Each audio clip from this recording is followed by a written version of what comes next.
Salut tout le monde, j'espère que vous allez bien les amis, on se retrouve pour une nouvelle vidéo et on va démarrer avec cette première information.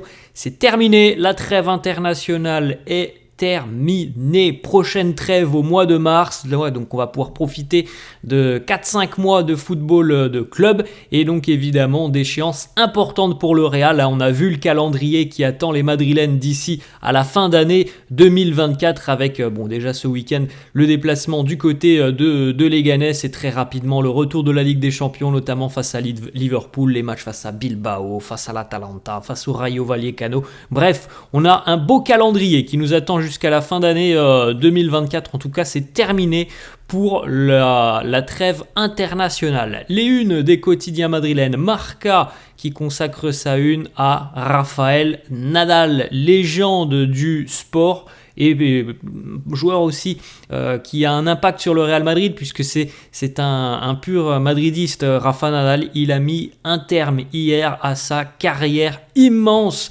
de tennisman, l'un des plus grands joueurs de l'histoire. Il a été battu hier, c'était en Coupe Davis.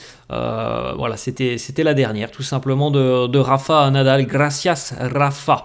La une du quotidien AS qui titre Fue un honor, ce fut un honneur pour Rafa Nadal. Alors l'Espagne malheureusement a été battue hier en Coupe Davis par les Pays-Bas. Ça n'enlève rien évidemment à l'immense carrière de Rafael Nadal.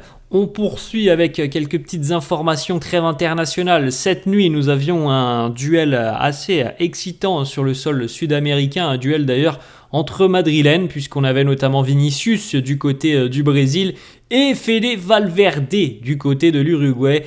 Match nul, un partout entre les deux nations, et on retient surtout le but de Fede Valverde, El Halcón, qui a marqué, regardez, un très joli but, de l'extérieur de la surface de réparation. Il est à peu près à 19-20 mètres, magnifique ballon du pied droit enroulé qui va raser le poteau du gardien brésilien.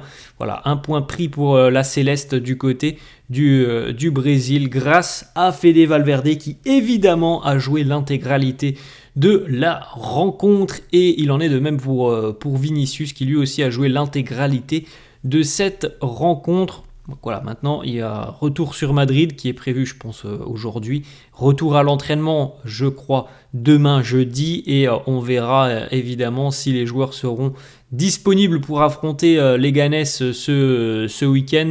Bon, connaissant Carlo Ancelotti et connaissant surtout le rôle des deux joueurs, à savoir Fede et Vinicius, il y a quand même assez peu de chances qu'ils soient mis au repos face à Leganés ce week-end.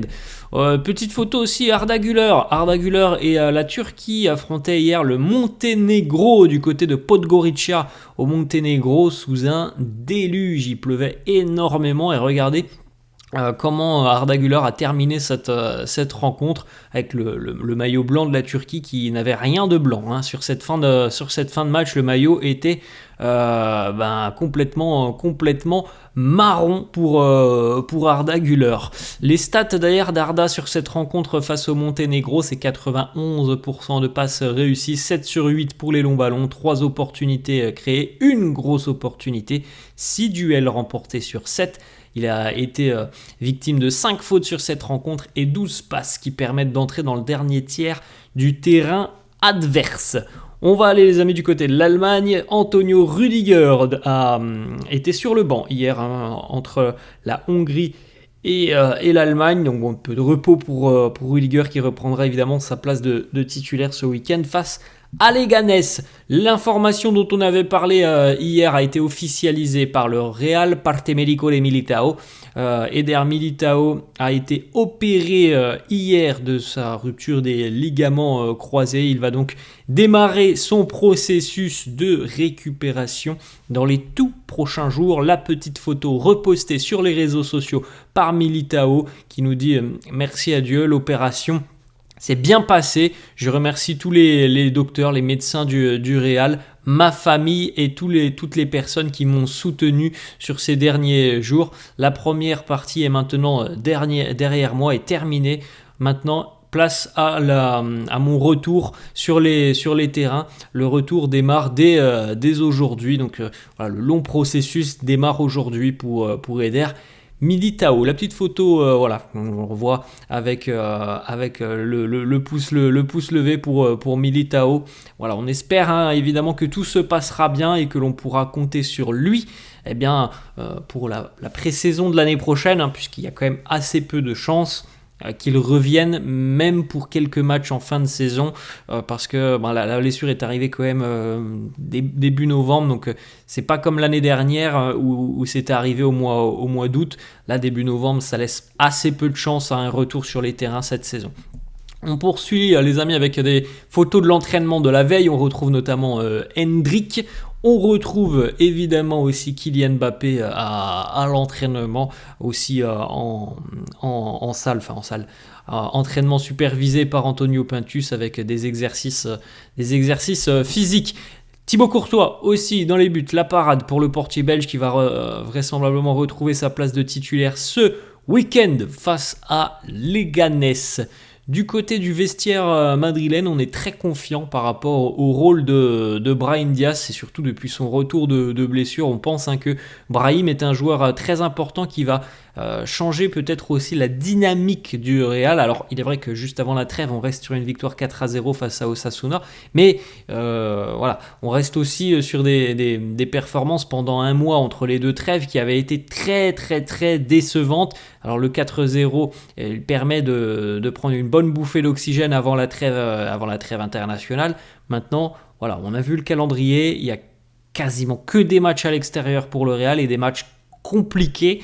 Donc on a vu de bonnes choses juste avant la trêve. Il faut que ça se confirme, il faut que ça se matérialise de nouveau sur le terrain sur les prochaines semaines, et on pense tous que Brahim Diaz peut avoir un rôle important à jouer. Il est de retour à 100%.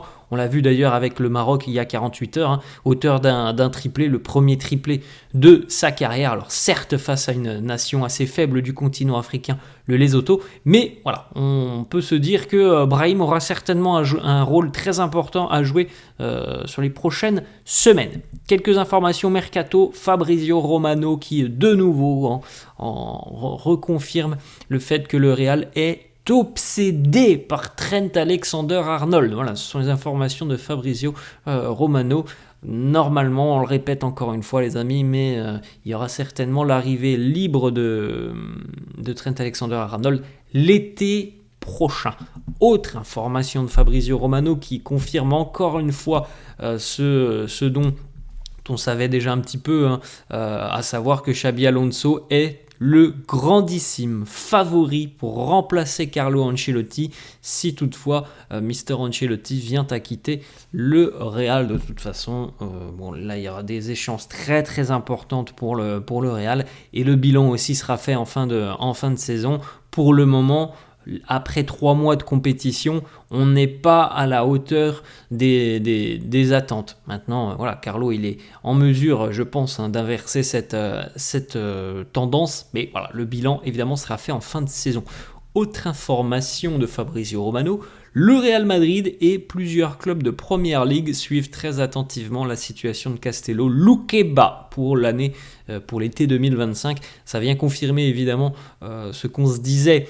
Il y a quand même très peu de chances, selon moi, que le Real aille chercher un défenseur central cet hiver, en sachant que la priorité semble d'aller chercher un profil relativement jeune comme celui de Luqueba. Alors il y a aussi Llorelato, même si Luqueba semble être en haut de la liste devant Llorelato, il y a quand même assez peu de chances que le Real fasse entre guillemets une folie sur le marché hivernal qui approche. Je vois difficilement les Madrilènes, par exemple, poser 30 millions pour Aymeric Laporte. Alors que l'objectif va être d'aller chercher un jeune l'été prochain. Donc voilà, on peut se poser beaucoup de questions sur le mercato hivernal, mais je pense qu'on n'aura certainement aucune réponse avant la fin d'année 2024 et avant de voir comment vont se dérouler toutes les rencontres là que l'on a vues, les amis, tout ce calendrier un peu fou du Real jusqu'à la fin d'année 2024 où le Real sera quasiment tout le temps à l'extérieur. Petite information du côté du Brésil cette nuit, donc lors de la rencontre entre le Brésil et l'Uruguay. Donc c'est à l'initiative notamment de la Fédération brésilienne de football, mais aussi évidemment des joueurs qui ont dû donner leur accord. Eh bien, on a démarré une campagne pour tout simplement tracer un petit peu d'où viennent les joueurs brésiliens, d'où viennent leurs racines. Et donc avec ce test ADN effectué sur Vinicius Junior, on a pu confirmer que Vinicius avait des ancêtres camerounais. Donc Vinicius, voilà, des racines brésilo-camerounaises. On continue avec deux petites déclats de Vini sur son combat, sa bataille contre le racisme. Il nous dit « Nous sommes sur le bon chemin. Je joue en Espagne où j'ai déjà beaucoup souffert et ça m'arrive encore de souffrir parfois, mais il est évident que avec l'aide de tous les clubs, des personnes qui se battent contre le racisme, comme peut le faire aussi la fédération brésilienne, eh bien nous sommes dans la bonne direction. Autre déclat de Vini qui nous dit « Je joue avec une immense pression depuis que je suis né parce que je viens d'un endroit très très dangereux. J'ai beaucoup souffert là-bas. » Autre petite information, les amis, il faudra suivre ça donc en 2025. Netflix va sortir un documentaire sur Vinicius en 2025, donc on n'a pas de date exacte, évidemment, on pourra en reparler lorsque ça sortira, ce sera certainement très intéressant. Alors je pense que malheureusement au cours de ce documentaire, on peut penser qu'il y aura certainement un passage sur ce ballon d'or qui a échappé à Vinicius. Voilà les amis, la fin de cette vidéo, j'espère que ça vous a plu. N'hésitez pas comme d'habitude à lâcher un petit pouce bleu. Merci à tous ceux qui s'abonnent, merci à tous ceux qui lâchent des petits pouces bleus. Je vous souhaite une très bonne journée. Je vous dis à demain avec normalement demain le retour à l'entraînement de tous les joueurs internationaux. Voilà les amis, je vous laisse et je vous dis à la prochaine. Ciao.